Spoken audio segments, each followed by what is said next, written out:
Boleh tahu nggak sih waktu itu awalnya orang tua menyetujui nggak sih pernikahan Bayun sama Mas Fajar gitu dan sampai akhirnya diusir sama orang tua gitu. Ya, Nah itu cerita awal mulanya seperti apa sih ya. Bayun? Jadi gini, kalau sebenarnya awal pertama aku ketemu kan Fajar itu udah dianggap anak sama mami zaman aku umur 16 tahun, dia 17 gitu kan. Jadi Fajar tuh sering paling lama ikut sama mami di rumah Cirebon, di rumah Pondok Indah. Ya nggak pernah tahu sih kalau dia punya sifat yang temperamen. Nah, setelah ketemu lagi ada 3 orang yang lamar waktu itu. Temen aku kuliah, Trisakti, DPR RI yang sampai sekarang masih.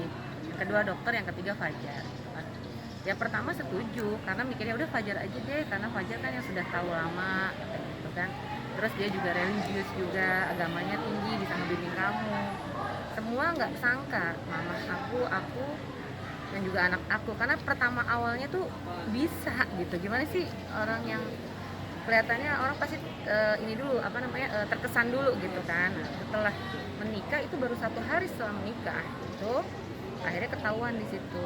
Dia sempat nendang pintu kamar anak saya, terus dia bilang bangsat lo anjing keluar. Kaget lah di depan mami waktu itu ya kan. Nah setelah itu kok kamu baru nikah sehari aja kamu udah begitu sama anak kamu. Akhirnya saya ambil putusan, kamu mau ini mumpung belum terlanjur baru nikah, kamu mau pilih mami sama anak atau mau pilih Fajar. Ya saya bingung kan waktu itu. Nah itu makanya penyesalan saya yang seumur hidup saya nggak bisa maafin diri saya gitu, Pak almarhum ibu saya maupun ke anak saya milih Fajar pada waktu itu. Tapi ya ternyata memang kalau tidak direstuin sama orang tua, saya menderita kan di Jakarta sama Fajar dengan hidup segala kekurangan, dan akhirnya dia juga main tangan. Itu aja yang saya sesali. Kak kehidupan susahnya bisa sedikit ceritain nggak Susah sih? banget mas. Seperti apa Mbak maksudnya kayak misalkan kerjaan hilang semua atau seperti Ya apa jadi gitu? gini, saya biasa sibuk juga. Saya biasa sibuk ya, maksudnya bisnis sama nyokap lah ya, properti apa yang ada yang saya kerjain tiap hari karena saya udah nggak bisa kan, karena saya ikut Fajar. Nah Fajar pada saat itu dia pengangguran. Makanya saya bingung, kamu nikah sama aku, katanya kamu penulis ya kan, terus uang kamu kemana? Mobil nggak punya, rumah juga nggak punya, tabungan pun nggak punya.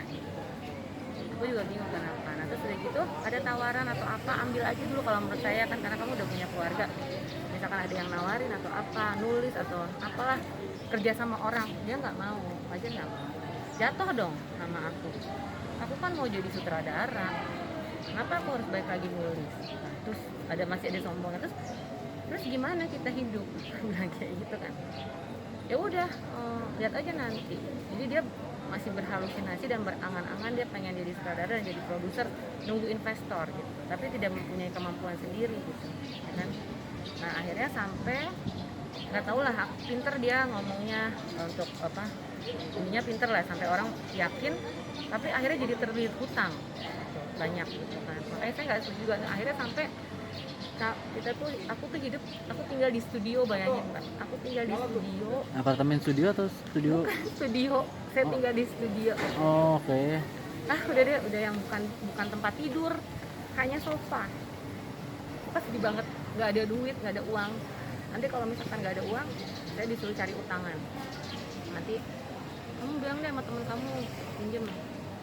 Nah terus nanti aku yang tanggung jawab bayar. Tapi sampai 2 tahun sama sekali juga belum ada dilunasin. Bahkan nyicil pun tiap bulan juga enggak lah, jarang gitu. Misalnya hanya antara 3 bulan, atau bulan berikutnya enggak, ini udah sampai berapa bulan enggak. Makanya saya cuma dapat malu aja sama Fajar. Saya cuma jadi bumper lah istilahnya.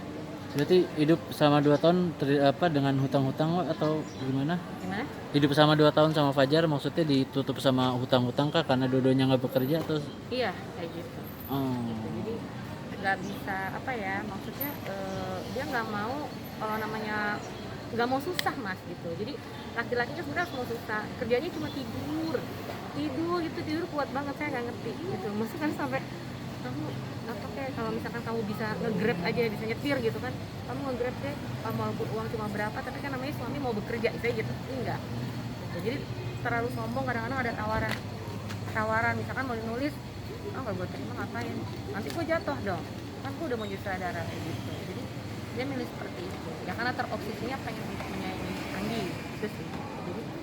Jadi dia seperti itu gitu. Jadi makanya saya susah juga untuk nasihatin dia untuk kerja atau apa, ya kita hidup dalam kekurangan gitu, kadang-kadang nggak punya duit sampai ya gitu deh. Nah itu yang saya sedihnya gini, kita hidup dalam kekurangan misalkan ya udah kita kan punya tanggung jawab, anak juga harus ngasih, masa harus jadi tanggungan ibu aku juga kan gitu. Kita udah dosa kan ngurusin anak. Terus kalau aku, walaupun kita sama-sama lagi nyari duit nih, kamu yang baik aja deh, kita nggak usah saling apa ya, kamu jangan mukulin aku lah gitu. Saya juga udah terima, apa sih kurangnya gitu loh. Mana ada sih di dunia ini ada yang mau isi udah nggak dikasih duit terus dipukulin, kan nggak ada gitu loh. Itu aja gitu. Tadi hidup di studio sampai berapa lama? Total utangnya berapa kak sebelum masuk ini? Sampai se-M kak atau se-M kak atau seperti apa kak? Kalau yang pribadi ya, Iya. pribadi dia ada kali ratusan. Tapi kalau misalkan yang Berdua? sama pekerjaan kayaknya ada kali ya lebih. Ya nggak nyampe segitu sih, cuma mungkin hampir bisa jadi. Jadi ya banyak ngakalin aja sih, kadang-kadang saya juga nggak ngerti, aku sampai ngeri. Untung aku nggak ada yang ternyata aku tahu terlibat juga ngeri juga kan gitu. Cuma serem aja gitu. Itu aja sih. Aku cuma makanya udah cukup deh, kayaknya aku udah dalam rumah tangga juga sudah cukup, dalam kerjaan juga saya udah nggak mau lagi ada sakitan gitu. Dia kadang-kadang suka menjual sih, kadang-kadang menjual nih sebuah masih lembar-lembar, orang percaya gitu kan, tapi sebenarnya enggak gitu. Tapi ya dengan itu akhirnya dia untuk memanipulasi orang itu aja kan. Dia sempat dilaporkan juga, mas, saya lupa, dia sempat dilaporkan juga di Polres Banjar. Coba aja dicek di Polres Banjar terkait soal penipuan juga sih. Itu tadi Tinggal di studio. Tinggal di studio itu hampir setahun loh, hampir setahun mas saya di situ. Setahun kan, nggak ada Setahun? tempat tidur, Setahun. cuma sofa doang. Sedih dia pokoknya. Nah, pokoknya saya udah cukup deh. Saya udah pengen buru-buru aja. Iya. Ya, kasih kak. Jangan lupa subscribe ya.